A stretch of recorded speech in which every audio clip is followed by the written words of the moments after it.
Are hormones playing a role in your skin condition? That is what we are talking about today. Hormonal imbalances, everything from adrenal to sex hormones to thyroid hormones, and how these hormones are messengers that can get disrupted in your system and really start to cause a lot of inflammation, which then leads to eczema. So, today, Rachel is joining me. She is a clean body practitioner and nutritionist, and we're going to talk all about hormones and eczema. Rachel, thank you so much for joining me in this conversation today. Hi there. All right, so let's get started. We are going to talk about the connection between hormones and eczema. We're going to talk about how do you manage hormones and then therefore really help one of those root causes of eczema, which can be those hormonal imbalances. And then we would love to open it up to some questions. All right. So we're gonna kind of break down these hormones. We have three types of hormones that we want to focus on today: the sex hormones, which are those male and female hormones, the thyroid hormones, and the stress hormones. So let's start with the thing that really typically puts everything out of whack, which is stress. Our stress hormones are really important in an eczema process because our bodies make something called cortisol. Now, if you are an eczema person, you are probably familiar with the term hydrocortisones or steroids or steroid creams. And what these are, they are actually made from the building blocks, the same thing that cortisol is made from. We create cortisone. And we do that in our skin, which allows us to lower inflammation on our skin. And when we are stressed out or when we have a really large stress response, our body is basically mostly trying to create a lot of cortisol to kind of address our stress response. We're in fight or flight mode. And this can actually really affect how we have inflammation. And it can really cause us to have more inflammation when our stress response is out of whack. And our fight or flight response is something that happens when you are stressed out. Your body basically thinks you're running from a bear in nature, and your body is going to basically funnel everything to getting you to safety, getting you out of there. So your heart rate might increase. Your body's not going to worry about inflammation right now. Your body's not going to be worried about digestion or detoxification or any of these, what we call rest and digest type of functions in the system. Your body's going to say, you know what, I need to get out of here. And unfortunately, for an eczema person, when that happens, what we are going to do is we are going to shunt everything away from lowering inflammation, and inflammation levels are going to go through the roof. Okay. Now, a lot of us as eczema people, we might have what we call adrenal fatigue. These are some of the symptoms of adrenal fatigue. So, one of them, you could start to kind of feel like you're more of a night owl and it's hard for you to sleep. You might, be really fatigued during the day. It's hard for you to wake up in the morning. Rachel, what are some other things that someone might experience if they're going through some adrenal fatigue?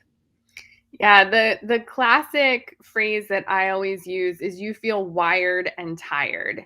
It's almost like you feel so tired in the evening that you can't even fall asleep. Like which means that your kind of cortisol patterns or your circadian rhythm tends to get really out of whack. Your energy drops kind of mid-morning often or mid-afternoon when we really should be having higher energy levels. And then you might feel tired and then get a second wind like in the evening at bedtime, which is when we don't want to be having more energy. So, really, just kind of feeling totally off energy wise is how I hear a lot of people describe this experience. And adrenal fatigue for an eczema person can be due to so many things. So the first thing is a lot of us are using steroid topicals or even oral steroids. Those steroids really disrupt this hormonal system. As I mentioned, cortisol, cortisone, these are steroid hormones. And so this can really, really mess up the adrenal function. And you can end up with adrenal fatigue because your body is now expecting that those unnatural cortisol to be increased in your body, and your body kind of forgets how to make it on its own, and you can end up in adrenal fatigue. um, Other reasons are, you're super itchy at night, it's hard to sleep, and you can't go to sleep, and so therefore your circadian rhythm gets all out of whack. And this is what your circadian rhythm should look like. You should have really high cortisol in the morning. It should kind of drop in the middle, like as the day progresses. And then as the day goes on, it should drop even more so that you can go to sleep and really have, a nice night's rest. And this is one of the problems with eczema people is sometimes we're actually wired in the middle of the night. Our cortisol is really out of whack. So instead of looking like this, it's actually looking flipped. And so if you tell us, I'm a night owl, I can't go to sleep, all of those things, we know that your cortisol might be out of whack. Now, there's ways to kind of address this. Rachel, what are some ways that we can address this? Even nutritionally, there are some things we can do to help kind of bring our circadian rhythm back to normal balance. Yeah, one thing that we're not going to dive too deep on in this live because we've talked about it before is blood sugar balance. So, eating to support healthy blood sugar maintenance so that your blood sugar is stable throughout the day, that's going to help to keep your cortisol levels at a normal place. If we're eating, a really sugary breakfast, for example, that can spike our cortisol, and then we can have kind of what's called a reactive hypoglycemia, where blood sugar gets really low, and it really just throws everything off. Because one of the key things about hormones is that they're all the endocrine systems are all interconnected. So blood sugar, stress hormones, sex hormones, thyroid hormones, they all impact each other. So once one thing goes awry, we kind of see this domino effect. So eating regular meals at regular times, that helps to support that circadian rhythm. Not eating too late at night, kind of eating and being awake when the sun is out. That's sort of goes along with the natural rhythms of our bodies. Yeah, and when we've been doing things like using topical steroids or taking oral steroids, we almost have to fight this even more. We have to kind of work a little bit harder to bring our circadian rhythm back to normal balance. Nutrition is a really great way of doing that. And then, of course, there's so many other ways we can do this. We have to focus on sleep. We have to focus on getting to sleep. We have to focus on calming our nervous system, because if our body thinks we are in fight or flight mode, if our body thinks we are running from a bear and we are in survival mode, we are not going to be able to balance this circadian rhythm. So adrenals are really a big one for an eczema person. And almost always adrenals are affected, especially if you have more moderate to severe eczema. You're going to see some of these changes that are starting to happen. And in the last slide, with the adrenal fatigue, we see that things like anxiety, poor sleep, energy crashing, depression, lightheadedness. If you go from sitting to standing and you get lightheaded, that's typically an adrenal fatigue response. Hair loss.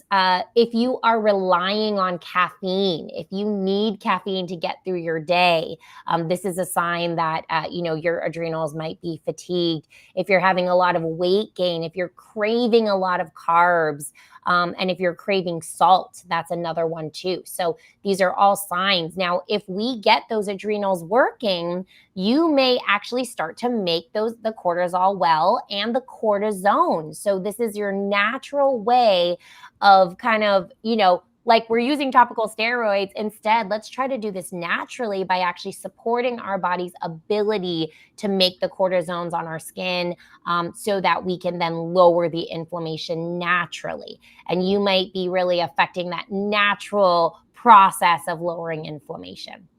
Okay, now let's move on to thyroid.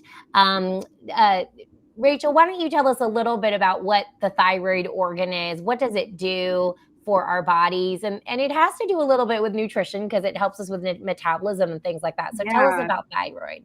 Yeah, so I like to think of the thyroid gland sort of like the accelerator pedal in your car. So when it's working, things are moving. So you have good energy, your metabolism is functioning optimally. You have glowing skin and healthy hair. You feel happy. When you kind of back off of it, things slow down. So you may feel low energy, maybe even depression. You might experience weight gain, hair loss, dry hair, dry skin. Everything is you might feel cold all the time.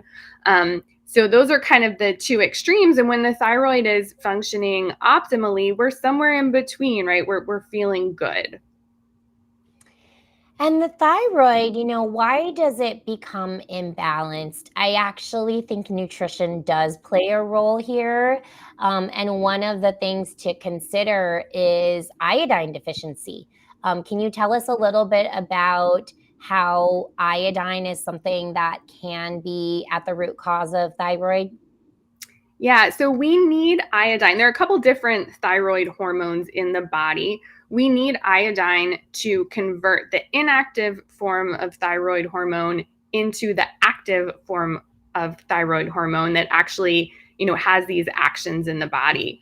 The standard American diet, which we abbreviate appropriately as SAD, is actually pretty low in natural sources of iodine. We get these from largely from like seafood, sea vegetables, so like seaweeds and things like that. We don't really eat a lot of those things in the standard American diet. We do eat iodized salt. Typically, that's what our kind of normal standard table salt is, but that's actually not the ideal form of iodine that we want to be eating. We want to be getting it more through food. Yeah, and as you can see, some of the things that have high iodine are things like sea kale, squid, things like that we don't often eat necessarily in a standard American diet, as Rachel said. But there are other types of cuisines that really have a lot of this, like Japanese food, for example, might have more of these. Of iodine. And so, what we like to do at Clean Body, we do testing and we can see if iodine levels are low. There are other nutrients as well that can really support the conversion of the inactive thyroid hormone to the active thyroid hormone. Things like zinc and selenium are things we could also test for. And then supplementation is possible, but nutrition is the first place we really like to start. So for optimizing thyroid, Rachel, what do you really like to do from a nutrition standpoint? And I also think there's some foods we like to potentially avoid if we know that thyroid is an issue. Yeah, so we want you eating clean seafood, most importantly. So the Environmental Working Group has a great website so that you can find seafood that is not high in things like mercury and other contaminants. Including sea vegetables into the diet. There's a lot of ways to do that. You don't necessarily have to eat like a seaweed salad every day, but you can buy dried sea vegetables and kind of sprinkle them onto your food. We also recommend that you use colored sea salt, which is going to have naturally occurring minerals, the right forms of them that we want you eating. In terms of things to avoid, so a lot of times when there is thyroid dysfunction, it can be caused by an autoimmune related condition. And in that case, especially gluten and dairy tend to aggravate that condition. So, we can do a trial elimination of gluten and dairy. Also, soy is another one that can be problematic for folks with thyroid conditions, especially if it's autoimmune related. So we pull those things out of the diet, kind of see how you do. We can always reincorporate things down the road if we want to see, how they're impacting you now after maybe we've kind of addressed some other root cause issues. But those are kind of the focus, at least from the onset. And how does this have an impact on eczema? Well, if we just think about the thyroid function alone, when we become, for example, hypothyroid, metabolism is really going to slow down. So we might have problems like constipation. And when we're constipated, a number of things can happen there. Our microbiome will change. We aren't going to be releasing toxins out of our body. And we've talked about these things in previous lives, where if your microbiome is off and you're not pooping and getting rid of those toxins can try to release out the skin and cause inflammation. And that could be one of the ways that eczema is tied to thyroid. The other we see with thyroid is dry skin. We see that things get sluggish and the skin gets really dry. We see hair falling out and things like that. And so absolutely, every system contributes to symptoms that we are experiencing. And when we are having thyroid dysfunction, it's definitely one of those systems that can contribute to the eczema process. And when we start to balance out that thyroid process, we notice that the eczema gets better. So if you are someone with eczema and you are also having thyroid dysfunction, first of all, no, potentially your doctor has not even looked for this, right? And you have eczema and they haven't even assessed these hormones for you. They're not tying together that there could be a relation here. And then the way that we test thyroid hormones conventionally is not necessarily very comprehensive. Your doctor may only be testing for one of the hormones called TSH, or only TSH and T4, and they're not looking at T3, which is our active thyroid hormone. They're not looking at thyroid antibodies. They're not looking at iodine, etc. So there's a lot of testing we can do to really help to unravel whether thyroid might be playing a role. Moving on to sex hormones, we have the male hormones. And of course, one of the male hormones we know best is testosterone. Men also actually do have estrogen. And when we see low testosterone, we often actually will see higher estrogen levels in these men. And that can really mess with the system as well, too. Rachel, tell us a little bit about male hormone imbalance. Yeah, so a lot of times you do see some things similar to the cortisol disruption. Like you've experienced that low energy, low drive. Often that's low motivation, low sex drive, low libido. Often difficulty building muscle, where maybe someone used to have no problem with that. They could go to the gym a few times a week and put on muscle, but when testosterone drops, not only do they have lower motivation to do that, but it's not as effective when they do. You may notice a more like feminine shape to the body. So holding more fat in the abdominal area, the hips, even the breast area sometimes. So those are some of the things that we'll hear people come in and say, like, I don't know what's going on with my body. Yeah, and in essence, all of these hormonal dysfunctions we're talking about, they often are coming from inflammation in the body overall and something triggering that. And that really goes to all of the other things we've been talking about throughout the past couple of weeks, things like nutrition and lifestyle and toxins and leaky gut and all of that. And in addition to eczema, we do see a correlation with these hormonal dysfunctions. And so male hormones can get dysfunctional as well, and we'll see a lot of these symptoms. So if you're a male, you're having eczema, but you're also having things like hair loss, insomnia, muscle mass reduction, what they call man boobs, or abdominal fat in those areas, and that's often because those estrogen levels are getting higher and the testosterone's getting lower. Then this is definitely something we want to look at, because we want to start balancing it.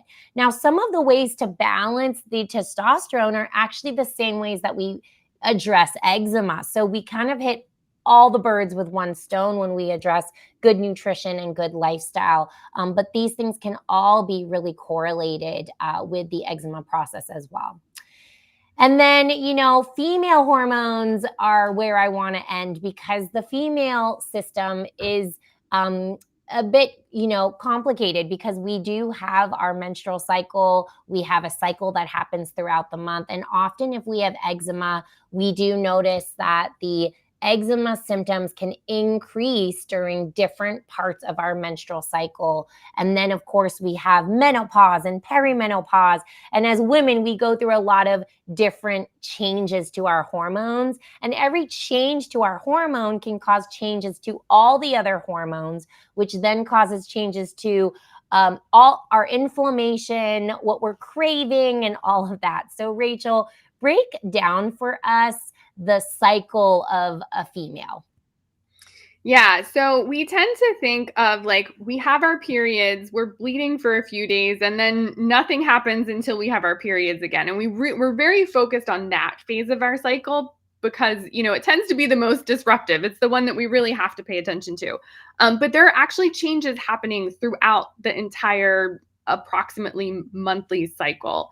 So the first half of your cycle, we start kind of counting. Day one is the first day that you bleed, and that first half of your cycle is from that day until you ovulate.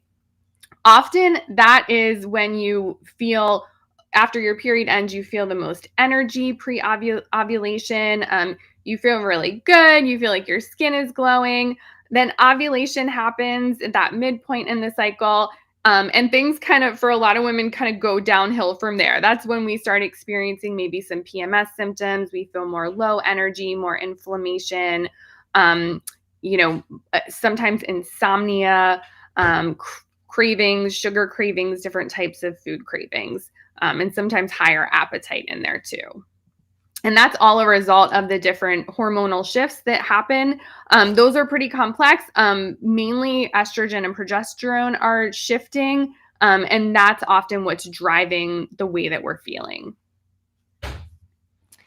Yeah, and as you can see, when the estrogen and progesterone levels are rising and falling, we're going to see changes to our skin if we have eczema. We might notice more inflammation. We might notice, differences with sleep. We might notice that we're hotter, which can cause us to be a little bit more itchy. And the more imbalanced these hormones are, the more we might feel those changes cyclically. And a lot of us eczema people who are females, will notice an increase in symptoms during the period or before the period, maybe 7 to 10 days before the period. And what we really need to do is balance these hormones. And balancing these hormones is really a combination of a couple of things. Nutrition plays a big role. Toxins play a big role because a lot of our toxins actually look like estrogen.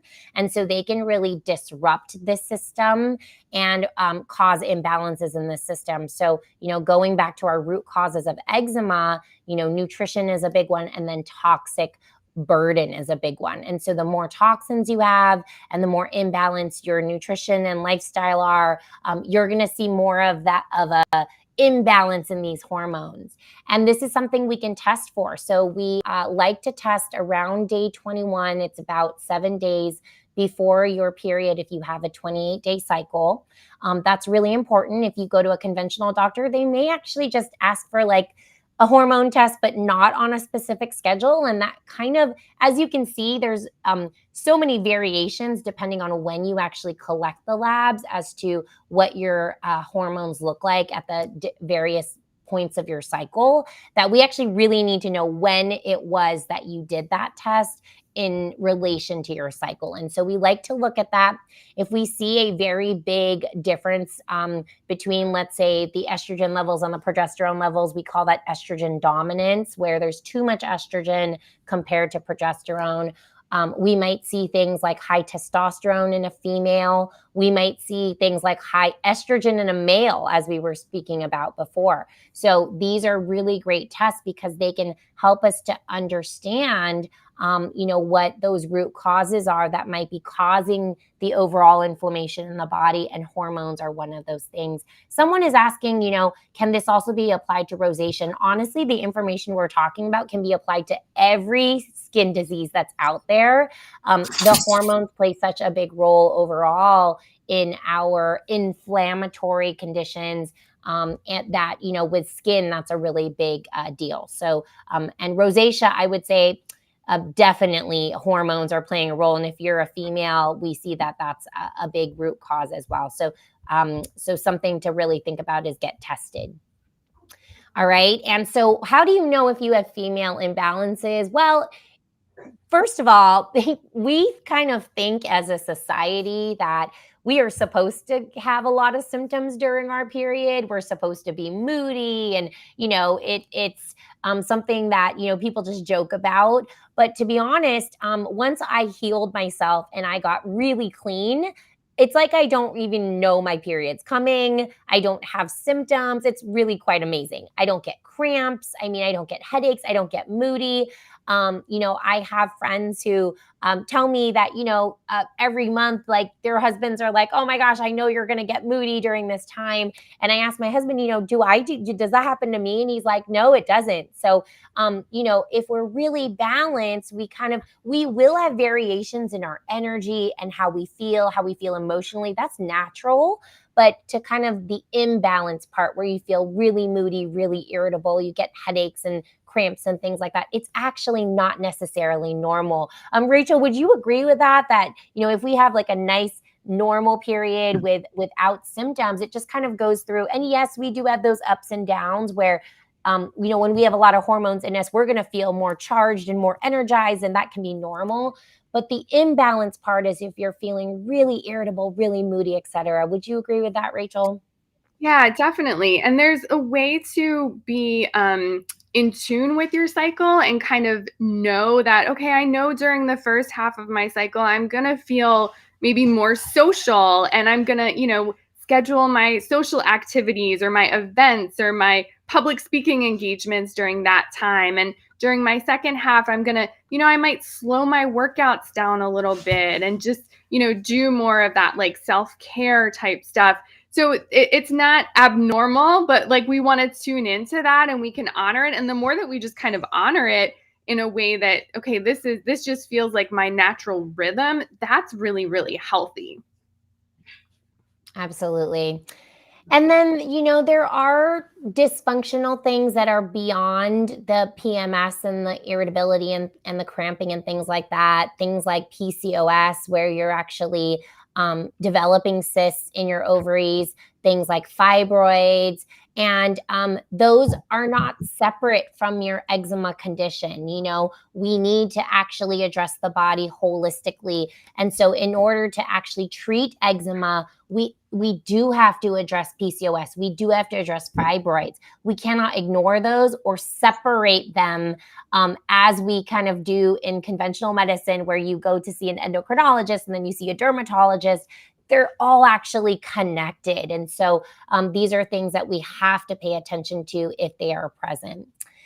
So, if you are a female, tracking your hormonal changes can be really, really helpful and important. And we kind of touched upon that already.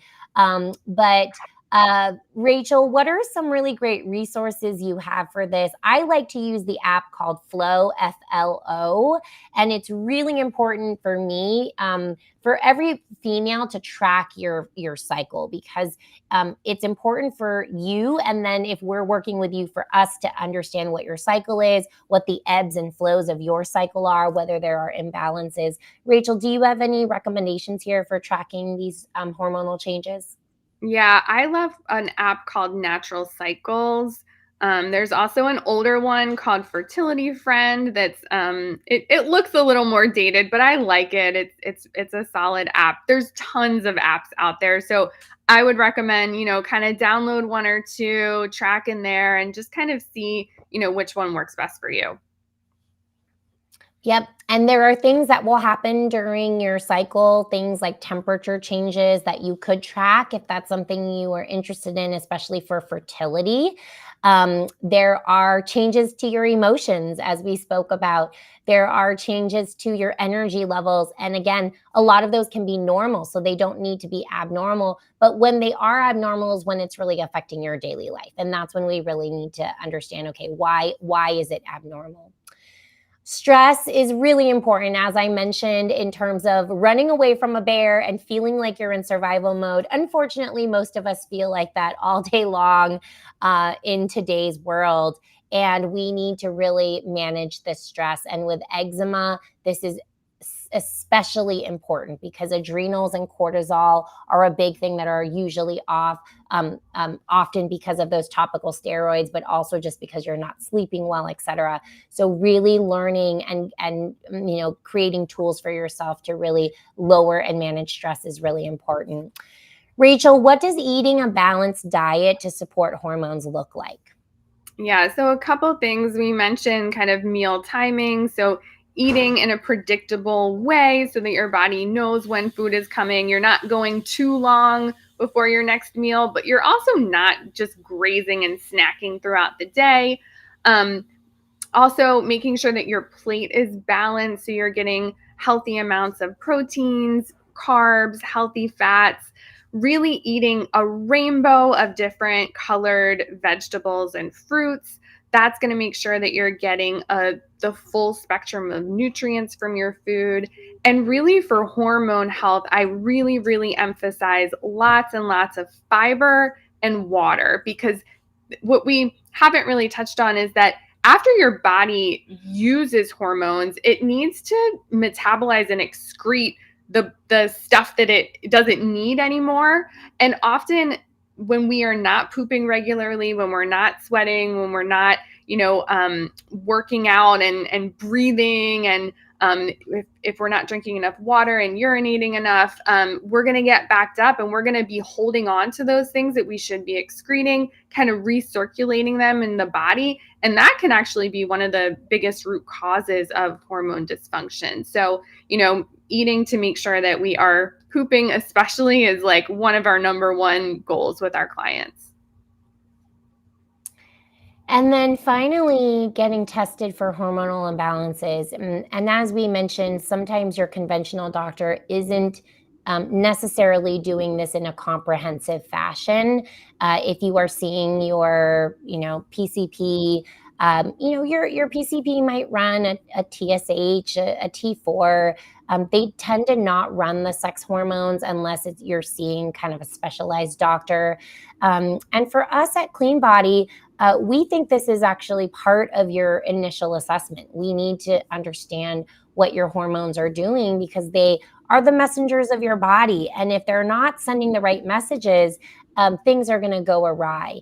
If you have an inflammatory condition like eczema, then your hormones are likely imbalanced in some way, shape, or form, whether it be a mild imbalance or a severe imbalance.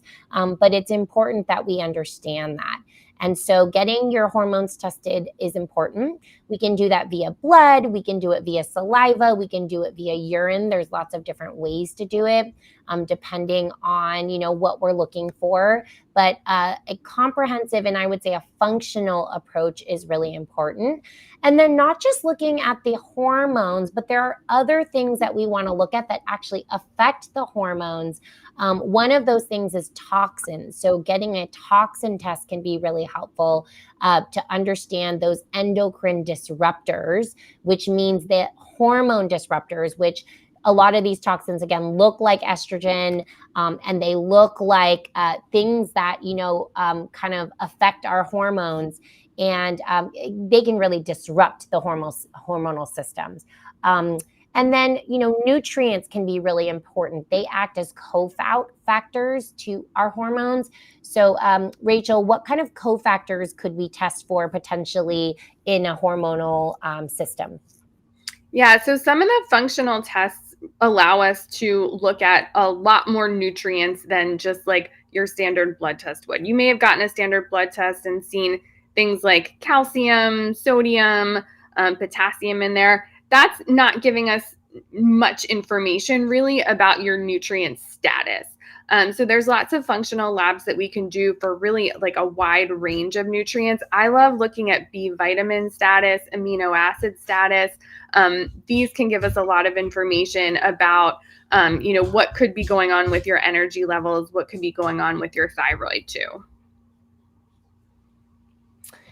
And then not only testing for these things, but we really do need to be proactive about avoiding endocrine disrupting chemicals. And pretty much, if you just look at everything that you ingest that touches your skin, that you breathe in, and you try to be as organic as possible with all of those items, you're going to be doing a good job. Um, and that's the first thing to think about, what's going in your mouth. So let's talk about that first. Rachel, what is going in our mouths that could be endocrine disrupting? Yeah, so the biggest one is going to be pesticides, herbicides, all of those nasty chemicals that get sprayed onto our conventional produce. So eating organic as much as possible is going to do a lot for you. We test for these things, we test for these chemicals regularly, and we see them showing up a lot. We see them in really high, scary, sad numbers. But also thinking about, what are you using in preparing your food, like what types of pans and storage containers, avoiding things like Teflon and plastics and all of that, focusing on using stainless steel and glass that aren't going to contribute to that toxic load in the body. And then next we have what we're putting on our skin, and we want to make sure that we're not using anything with fragrance, that we're not using anything with parabens. Those are two of the top toxins that we might find in those topical products. For eczema specifically, I do like to avoid things with petroleum or mineral oil. If you are going to use something with petroleum, make sure it's white petroleum, which means that it's completely kind of cleaned out of all of the the toxins that are in that petroleum. And then in our air, we want to think about things like mold in the home. That could be in the air. We need to think about things like even things like dust mites and things like that. But for endocrine disrupting, I think in the air, fragrance is another big one in terms of disrupting our hormones. And then from there, we need to think about some of our furniture, our rugs, our carpets, which can also have endocrine disrupting chemicals, unfortunately. But I think we always start with what's going in our mouth, and then we kind of go out from there is a good way to look at it and to not get overwhelmed. Now, if you are interested in supporting your drainage organs, there are supplements that can be really helpful. My first recommendation is to work with somebody who can help to test your hormones, test, toxins, and then give you a customized protocol to help support hormones and drainage organs and things like that.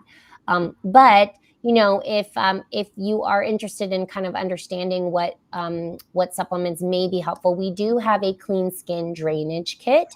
And if working with a practitioner is not available to you, these are some gentle supplements that can support the gut and the liver to just do the job well, so that we can help to get toxins out of your body that may be disrupting the hormones and causing inflammation and eczema. So you can check that out.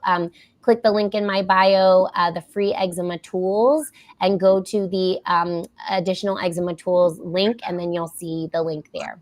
If you are interested in meeting and having a root cause consultation, that is a consultation where I will help to analyze what the root causes of your skin condition are. We are offering 30% off since you're watching this live. You can use the code IGDC30 to get 30% off. We do have a money back guarantee on both the consultation, the initial consultation, and our program as well too. But for the consultation, if you don't really get all the information in terms of what your root causes could be, if you don't feel like you've really gotten a lot of information there, you can ask for your money back. Some labs that we've talked about today that could be ordered directly before you have a discovery consultation: the total tox burden test. This is a test where you can check all the toxins.